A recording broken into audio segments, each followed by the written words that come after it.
ఆంధ్రప్రదేశ్లో అధికార వైసీపీ మార్పులు చేర్పుల వ్యవహారం పలు నియోజకవర్గాల్లో వివాదాలకు దారితీస్తుంది. పోటీ చేసే స్థానాలు మారిపోవడంతో తాజా అభ్యర్థులకు అక్కడ సిట్టింగులు సహకరించే పరిస్థితి కనిపించడం లేదు. తాజాగా తన నియోజకవర్గం మార్చడంతో ఆలూరు ఎమ్మెల్యే మంత్రి గుమ్మనూరు జయరాం అజ్ఞాతంలోకి వెళ్లిపోయారు. వైసీపీ కీలక నేతలు ఫోన్ చేసినా ఆయన అందుబాటులోకి రావటం లేదట. దాంతో అసలు మంత్రి జయరాం అజ్ఞాతం వెనుక కారణమేంటని ఆరాలు తీస్తున్నారట వైసీపీ పెద్దలు.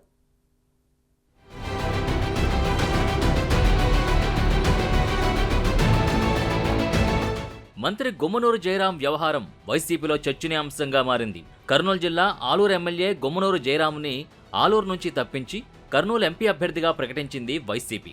ఆలూరు ఇన్ఛార్జిగా జయరాం వ్యతిరేక వర్గానికి చెందిన జెడ్పీటీసీ విరూపాక్షని ప్రకటించింది. దాంతో మంత్రి తీవ్ర అసంతృప్తితో ఉన్నారంటున్నారు. ఆ క్రమంలో జయరాం కొన్ని రోజులుగా పలువురి ఫోన్లకు స్పందించడం లేదట. తన రాకపోకల్ని గోప్యంగా ఉంచుతున్నారంటున్నారు. ఈ నేపథ్యంలో ఆయన పార్టీ మారుతున్నారనే ప్రచారం జోరుగా సాగుతోంది. కర్నూలు ఎంపీగా పోటీ చేయడానికి జయరాం సిద్ధంగా లేరంటున్నారు. ఆలూరు సెగ్మెంట్లో జయరాం బంధుమిత్రులు, రక్త సంబంధీకులు పెద్ద సంఖ్యలో ఉన్నారు. అదీకాక ఆలూరు సెగ్మెంట్కు స్థానికుడైన ఆయన రాజకీయ జీవితం ప్రారంభమైంది కూడా అక్కడే.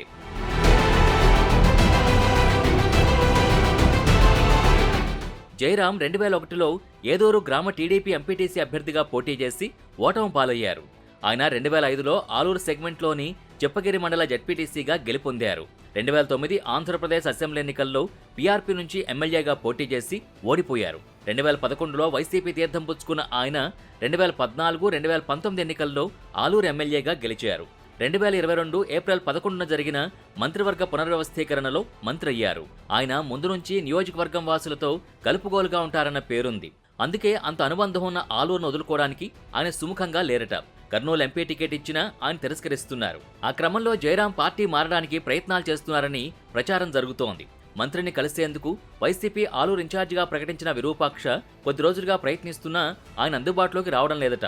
పోలీసులు ఇచ్చిన సమాచారంతో మంత్రి ఇంట్లో ఉన్నారని నిర్ధారించుకుని ఈ నెల 18న విరూపాక్ష నేరుగా గుమ్మనూరు ఇంటికి వెళ్లారు.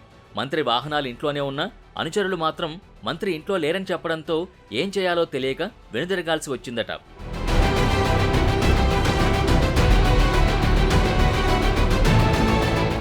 అటు వైసీపీ పెద్దలకి జయరాం అందుబాటులోకి రావడం లేదని అంటున్నారు. దీంతో అసలేం జరుగుతోందో తెలియక పార్టీ నేతలు తలలు పట్టుకుంటున్నారట.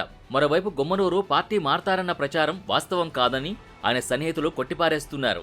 అయితే ఎంపీగా పోటీ చేయడం ఆయనకి ఇష్టం లేదని, ఆలూరు ఎమ్మెల్యేగానే పోటీ చేస్తారని చెబుతున్నారు. అదలా ఉంటే గుమ్మనూరు జయరాం ఇటీవల అనారోగ్యంతో బెంగళూరులో చికిత్స పొందుతున్నారని వార్తలొస్తున్నాయి. అదే క్రమంలో బెంగళూరు కేంద్రంగానే పార్టీ మార్పుపై పావులు కదుపుతున్నారని వార్తలు వినిపిస్తున్నాయి. గుమ్మనూరు జయరాం ఎంపీ పదవికి పోటీ చేయడానికి ఇష్టం లేకపోవడంతో వైసీపీ అధిష్టానానికి డెడ్లైన్ పెట్టారని అంటున్నారు. ఆలూరు వైసీపీ టికెట్ దక్కకపోతే పార్టీకి గుడ్ బై చెప్పడం ఖాయమన్న టాక్ వినిపిస్తోంది. షర్మిల పీసీసీ అధ్యక్షురాలు అవడంతో ఇప్పటికే ఆయన కొందరు కాంగ్రెస్ సీనియర్ నాయకులతో టచ్లోకి వెళ్లారని అంటున్నారు. ఇది తెలిసి ఆయన తాడేపల్లికి పిలిపించుకుని బుజ్జగించాలని చూస్తున్నారట వైసీపీ పెద్దలు. మరి చూడాలి వారి బుజ్జగింపులు ఎంతవరకు ఫలిస్తాయో, గమ్మునున్న గుమ్మనూరు ఎప్పటికి తన నిర్ణయం ప్రకటిస్తారో.